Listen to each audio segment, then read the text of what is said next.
Hi hello welcome back to the channel kannammaKattappa. So இன்றைக்கி நம்ம வீடியோவில் ரொம்ப ஈஸியான ரொம்ப சிம்பிளாக நினச்ச உடனே டக்குன்னு செய்யக்கூடிய சூப்பரான கிறிஸ்பியான ஸ்நாக்ஸ் ரெசிபி தான் பார்க்க போகிறோம். ஸோ இதை செஞ்சுட்டு நீங்கள் ஸ்டோர் பண்ணி வச்சுக்கலாம், எப்போ வேணாலும் நீங்கள் சாப்பிட்லாம், ரொம்ப கிறிஸ்பியாக இருக்கும். ஸோ வீடியோக்குள்ளே போய் அது என்ன ஏது அப்படிங்கிறதெல்லாம் பார்க்கலாம். ஆனால் அதுக்கு முன்னாடி சேனல் இது வரைக்கும் நீங்கள் சப்ஸ்கிரைப் பண்ணலாம், ப்ளீஸ் சப்ஸ்கிரைப் பண்ணுங்கள். சேனல் நேம் பக்கத்தில் இருக்கக்கூடிய அந்த ரெட் கலர் சப்ஸ்கிரைப் பட்டனை கிளிக் பண்ணிட்டு அப்படியே பக்கத்தில் இருக்க பெல் ஐக்கானையும் கிளிக் பண்ணிக்கோங்க. அப்படியே 3 ஆப்ஷன்ஸ் வரும், அதில் ஆல் அப்படிங்கிற ஆப்ஷனை கொடுத்தீங்கன்னா தான் நான் அடுத்து போடுற வீடியோஸ் எல்லாத்துக்கும் உங்களுக்கு நோட்டிஃபிகேஷன் வரும், நீங்கள் என்னோடய வீடியோஸை மிஸ் பண்ணாமல் பார்க்க முடியும். ஸோ இப்போ வாங்க வீடியோக்குள்ளே போகலாம். நான் ஃபஸ்ட்டு ஒரு பாத்திரம் எடுத்திருக்கேன், இதில் கொஞ்சம் தண்ணி ஊற்றிக்கோங்க. நான் மக்ரோனி வச்சு தான் இன்றைக்கி இந்த ரெசிபி கிறிஸ்பியான ரெசிபி செய்ய போகிறேன். ஸோ அதுக்கு தேவை நான் ஒரு கப் எடுத்திருக்கேன், 170 கிராம்.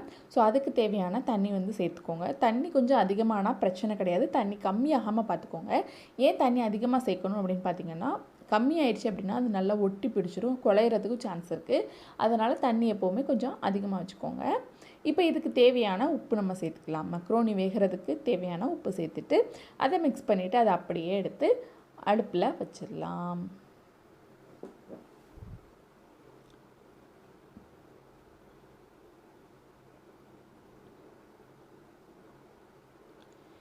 இப்போ அடுப்பை ஆன் பண்ணிவிட்டு நல்லா கொதிக்கட்டும். தண்ணி கொதிக்கிறதுக்கு முன்னாடி நீங்கள் மக்ரோனியை சேர்த்திங்க அப்படின்னா மக்ரோனி திருப்பியும் அதை ஃபஸ்ட்டு சொன்ன மாதிரியே குழையிறதுக்கு சான்ஸ் இருக்குது, நல்லா ஒட்டி பிடிச்சிரும். நமக்கு அந்த மாதிரி தேவை கிடையாது, நமக்கு ஒரு 75% நமக்கு குக்கானால் போதும் இது.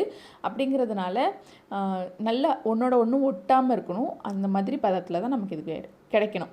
ஸோ இப்போ தண்ணி பாயில் ஆகிடுச்சு. இப்போ நம்ம மக்ரோனியை இதில் சேர்த்துடலாம். இது போல் மக்ரோனி முங்குற அளவுக்கு தண்ணி இருக்கணும், கொஞ்சம் அதிகமானாலும் பிரச்சனை இல்லை, கம்மியாகிடக்கூடாது, அதை நீங்கள் பார்த்துக்கோங்க.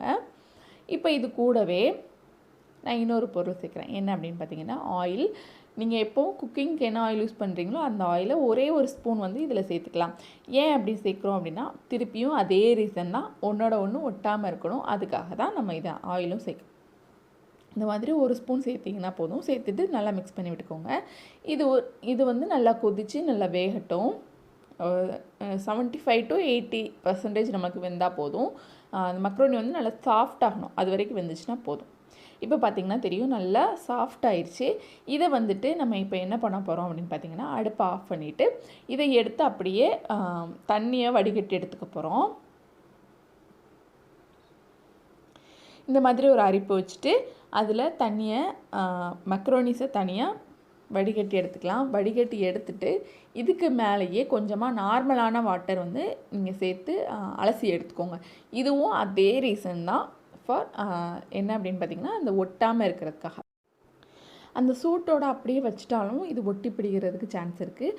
அதனால் நம்ம தண்ணியை நல்லா ஊற்றி வாஷ் பண்ணிக்க போகிறோம். நார்மலான வாட்டர் ஊற்றிட்டு வாஷ் பண்ணிக்கலாம். வாஷ் பண்ணிவிட்டு அதை அப்படியே கொஞ்சம் ஆற விடுங்க. தண்ணியெல்லாம் வடிகட்டிட்டு அதை அப்படியே ஆற விடுங்க. ஸோ நான் இப்போ இன்னொரு பவுல் எடுத்துருக்கேன். இந்த பவுலில் 2 ஸ்பூன் மைதா மாவு சேர்க்குறேன். மைதா மாவுக்கு பதிலாக நீங்கள் கோதுமை மாவும் சேர்த்துக்கலாம். அதே 2 ஸ்பூன், நான் 2.5 ஸ்பூன் சேர்த்துருக்கேன். பட் ஆனால் எனக்கு அந்த மாவு கொஞ்சம் கம்மியாக இருந்தது, அதாவது அதிகமாக இருந்தது. அதனால் நான் இப்போ உங்களுக்கு 2 ஸ்பூன் சொல்கிறேன். 2 ஸ்பூன் மைதா மாவு, 2 ஸ்பூன் கார்ன்ஃப்ளவர், அதுக்கு தேவையான உப்பு. நம்ம மக்ரோனியில் ஏற்கனவே உப்பு போட்டிருக்கோம். அப்படிங்கிறதுனால இந்த மாவுக்கு தேவையான உப்பு மட்டும் நீங்கள் இதில் சேர்த்துக்கோங்க. இது கூடவே ஒரு பிஞ்சு மஞ்சள் பொடி அந்த கலருக்காக, அண்ட் இது கூடவே கொஞ்சமாக கரம் மசாலா பொடி சேர்த்துக்கலாம். சேர்த்துட்டு எல்லாமே மிக்ஸ் ஆகிற மாதிரி நல்லா மிக்ஸ் பண்ணி விட்டுக்கோங்க. இதிலேயே நீங்கள் மிளகாய் பொடியும் சேர்க்கலாம், பட் ஆனால் நான் சேர்க்கலை. ஏன் அப்படின்னு பார்த்தீங்கன்னா லாஸ்ட்டாக நம்ம சேர்ப்போம் அப்படிங்கிறதுனால. இப்போ இந்த மக்ரோனிஸ் நம்ம ரெடி பண்ணி வச்சுருக்கோம்ல, ஏற்கனவே வேக வச்சு, அதை இதில் கொட்டிட்டு கொஞ்சம் அடியிலேருந்து மேலே பிரட்டி விடுங்க. அது அந்த மாவு ஃபுல்லாக அந்த மக்ரோனிஸில் நல்லா ஒட்டிக்கணும் அந்த மாதிரி. ஆனால் அது உடஞ்சிடக்கூடாது, நம்ம வேக வச்சுருக்கோம் ஏற்கனவே. அப்படிங்கிறதுனால ரொம்ப அடித்து பிடிச்சி பிசையாமல், அடித்து பிடிச்சி கிளறி விடாமல் லைட்டாக ஜென்டலாக கிளறி விட்டுக்கோங்க. இந்த மாதிரி அடியில் கையை விட்டுட்டு இந்த மாதிரி மேலே நீங்கள் டர்ன் பண்ணி எடுத்திங்கன்னா அது கரெக்டாக மிக்ஸ் ஆகும்.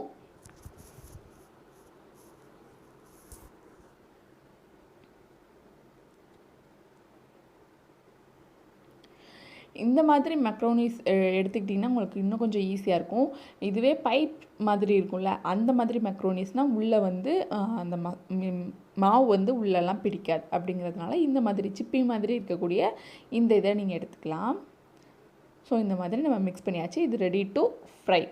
இப்போது நம்ம வந்துட்டு ஒரு பேனில் ஆயில் வச்சுருக்கோம். ஆயில் நல்ல சூடானதுக்கப்புறமா நம்ம ஏற்கனவே ரெடி பண்ணி வச்சுருக்கக்கூடிய அந்த மெக்ரோனிஸை இதில் சேர்த்துடலாம்.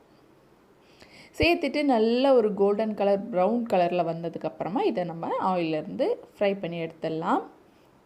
அது வரைக்கும் கொஞ்சம் பொறுமையாக, இது கொஞ்சம் டைம் எடுக்கும். இந்த ஸ்டெப்பு மட்டும் ஒரு 5 to 7 minutes ஆச்சு ஆகும் இது வந்து ஃப்ரை ஆகிறதுக்கு. ஸோ இந்த மாதிரி ப்ரௌன் கலரில் லைட்டு கோல்டன் ப்ரௌன் ஆனதுக்கப்புறமா நம்ம இதை ரிமூவ் பண்ணிடலாம் ஆயிலிருந்து. இது அந்த சிப்பி மாதிரி இருக்கிறதுனால உள்ளே எல்லாமே ஆயிலாக இருக்கும். அப்படிங்கிறதுனால நீங்கள் இதை எடுத்து டிஷ்யூ பேப்பர்லேயோ அல்லது பேப்பர்லேயோ வைக்கணும்னு அவசியம் கிடையாது. நம்ம முன்னாடியே வச்சுருந்தோம்ல வடிகட்டி, ஸோ அந்த மாதிரி மெட்டலில் வடிகட்டி இருந்ததுன்னா நீங்கள் அதில் சேர்த்துக்கலாம், அதில் போட்டு வச்சுக்கலாம் இந்த மாதிரி. அப்போ அந்த ஆயிலெல்லாம் ட்ரைன் ஆகிடும் கீழே. இப்போது நீங்கள் உப்பு டேஸ்ட் பண்ணிவிட்டு இதில் உப்பு இல்லை அப்படின்னா நீங்கள் கொஞ்சமாக உப்பு சேர்த்துக்கலாம். உப்பு ப்ளஸ் காரத்துக்கு தேவையான அந்த மிளகாய் பொடி சில்லி பவுடரும் சேர்த்துக்கலாம். இந்த மாதிரி சேர்த்துட்டு, அதாவது சூடாக இருக்கும் போதே சேர்க்கணும், ஆறுனதுக்கப்புறமா இல்லை. சேர்த்துட்டு டாஸ் பண்ணிக்கோங்க. நல்லா டாஸ் பண்ணிங்கன்னா எல்லா பக்கமும் அந்த உப்பும் சில்லி பவுடரும் எல்லா பக்கமும் படுற மாதிரி டாஸ் பண்ணிக்கோங்க. ரொம்ப சிம்பிள் தான். ஊற வைக்க வேண்டாம், எதுவும் பண்ண வேண்டாம். ரொம்ப சிம்பிள் தான். கொஞ்சம் அந்த ஃப்ரை பண்ணுறதுக்கு மட்டும் கொஞ்சம் டைம் ஆகும். மற்றபடி ஒன்றுமே இல்லை. ரொம்ப சிம்பிள், ரொம்ப ஈஸியான வீட்டில் எப்போ இருக்கக்கூடிய இன்க்ரீடியன்ஸ் வச்சுட்டு சூப்பரான கிறிஸ்பியான ஃப்ரை வந்து ரெடி ஆயிடுச்சு. அதாவது மேக்ரோனி கிறிஸ்பி வந்து ரெடி ஆயிடுச்சு. ஸோ எல்லாருமே ட்ரை பண்ணி பாருங்கள். ட்ரை பண்ணி பார்த்துட்டு உங்கள் வீட்டில் எப்படி இருந்தது அப்படிங்கிறத மறக்காமல் கமெண்ட் பாக்ஸில் சொல்லுங்கள். அண்ட் பிடிச்சிருந்துச்சு, வீடியோ பிடிச்சிருந்துச்சு அப்படின்னா கண்டிப்பாக லைக் பண்ணுங்கள், உங்கள் ஃப்ரெண்ட்ஸ் கூட ஷேர் பண்ணுங்கள். அண்ட் மறக்காமல் நம்ம சேனலை சப்ஸ்கிரைப் பண்ணுங்கள். நாளைக்கு இதே டைம் இன்னொரு சூப்பரான வீடியோவில் நாங்களும் மீட் பண்ணேன். அது வரைக்கும் டடா பாய்.